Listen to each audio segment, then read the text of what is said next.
Hi, my name is John Marr, and I am co-owner of Braxton's Tap and Grill. I started working here at Braxton's when I was 14 years old as a cook. When it changed to a larger restaurant, I decided to move to the front of the house and do some serving. I also bartended and did a little bit of management.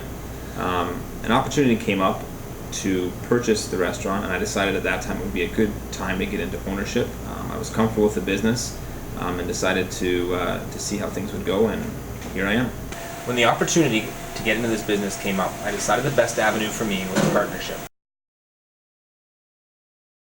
A partnership is a company owned by two or more individuals bound by a legal document known as a partnership agreement. A partnership agreement outlines the roles and responsibilities of all of the partners. It also classifies the partners as either general or limited partners. General partners control the day-to-day operations and are personally liable for any business debts.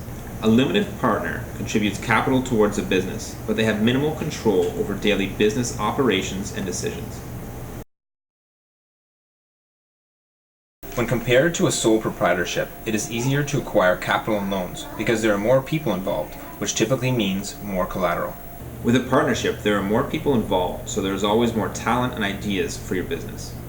Partnerships are relatively easy to set up. They require a business permit, a partnership agreement, and in my case, a liquor license. It was clear to me when I started the business that I wanted to work in a partnership. Although I had a lot of experience in the industry, I thought it would be beneficial to use expertise of other partners when making business decisions. I am also a full-time teacher, so I wanted to be able to share the day-to-day responsibilities with a trusted partner. I also knew that a partnership would make for an easier setup for the business, allow more access to capital and loans from the banks, as well as it smooth out the transition to owning a business. All general partners have unlimited personal liability. This is always concerning for anybody involved. All partnerships are subjected to joint and several liability. This is where if one partner signs a contract, all partners are liable, even if they didn't sign it or even know it was being signed.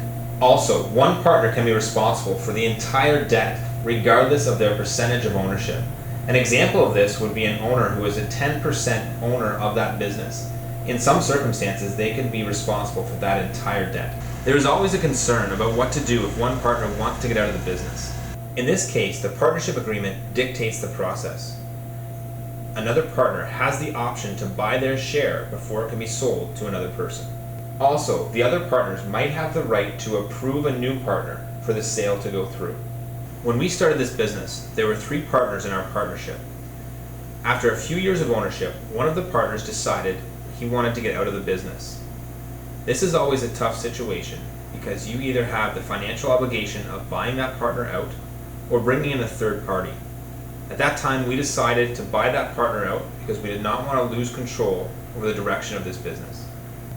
The partnership is terminated if a general partner dies or becomes mentally incapacitated. Another disadvantage is that there can be disagreements over the direction that the business should head in. As discussed earlier, the different perspectives in a partnership offer many benefits when compared to a sole proprietor. However, when it comes time to make a decision, the differences in opinion can make that decision very difficult. However, although there are disadvantages, as with anything, it is very clear to me that for this business and for my personal circumstance, a partnership was the best decision for my business.